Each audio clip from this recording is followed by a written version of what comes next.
আসসালামু আলাইকুম, কেমন আছেন সবাই? তো শুরু করা যাক আজকের রেসিপি। দারুণ একটা স্বাদের রেসিপি নিয়ে চলে এসেছি।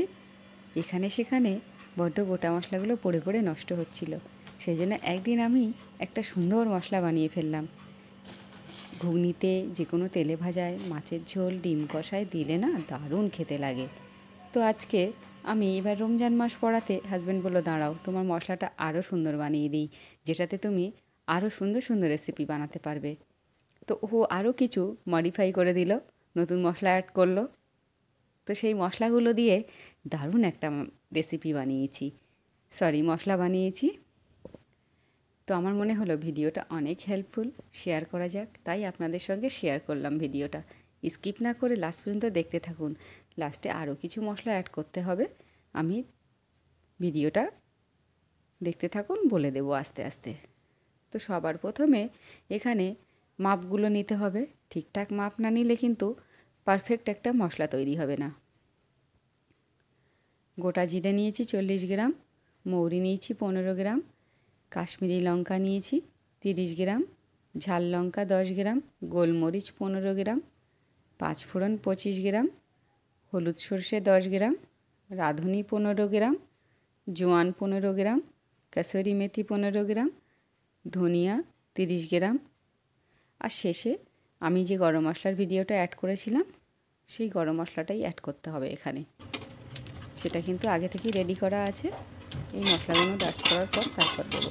তো সবার প্রথমে কড়াই গরম করে আগে কিন্তু লঙ্কাগুলো ভেজে নিয়ে তুলে নিতে হবে। তারপরে বাকি মশলাগুলো সব একসঙ্গে অ্যাড করতে হবে। গ্যাসের ফ্লেম মিডিয়ামে রেখে ক্রাঞ্চি করে ভেজে নিতে হবে। শব্দ শুনেই বুঝতে পারছেন কতটা ক্রাঞ্চি হয়েছে, আর সুন্দর একটা অ্যারোমা বের হবে, আর মশলা থেকে একটা শব্দ আসবে। তখনই বুঝবেন মশলাটা ভাজা হয়ে গেছে। গ্যাসের ফ্লেম বন্ধ করে দিয়ে সম্পূর্ণ ঠান্ডা হওয়া পর্যন্ত অপেক্ষা করতে হবে। ঠান্ডা হয়ে গেলে না মশলাটা আরও ক্রাঞ্চি হয়ে যাবে। শব্দ শুনেই বুঝতে পারছেন কতটা ক্রাঞ্চি হয়েছে।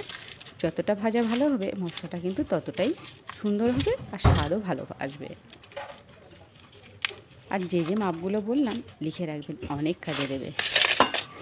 এই মশলা দিয়ে যে কোনো তেলে ভাজা, যে কোনো ধরনের ঘুগনি, মটর ছোলা, কাবলি ছোলা, ডিম কষা, মাছ কষা, এমনকি নিরামিষ রান্নাতেও দিলে না এর স্বাদ দ্বিগুণ হয়ে যাবে। এত সুন্দর খেতে হয় এই মশলাটা। আর এত সুন্দর একটা স্মেল বার হয়েছে ভাজতে ভাজতে, সেটা কিন্তু না বানালে বোঝা যাবে না। গরম মশলা বানানোর ভিডিওতে আমি বলেছি কিভাবে গরম মশলাটা বানাতে হবে, সেখানে একটু দেখে নিতে পারেন। তো মশলাটা মিহি গুঁড়ো করে নিয়েছি, সম্পূর্ণ ঠান্ডা হয়ে যাবার পর তবেই গুঁড়োটা করতে হবে। আর শেষে গরম মশলা এখানে 15 গ্রামের মতো অ্যাড করছি, করে আবারও মিক্সিতে দিয়ে একটু ঘুরিয়ে নেব। যেহেতু বললাম হাজব্যান্ডের মশলা সংক্রান্ত কাজ, ও জানে এই রেশিওগুলো, ও সবকটাই আমাকে বলে দিয়েছে। তারপর আমি মশলাটা বানিয়েছি। আমার পুরো রমজান মাস জুড়ে চলে যাবে, আর স্টোর করতে চাইলে 3 মাসের জন্য স্টোর করতে পারেন। তো মিক্সির জারে দিয়ে আরেকবার ঘুরিয়ে নিয়েছি। এবার একটা পরিষ্কার জারে মশলাটা স্টোর করব।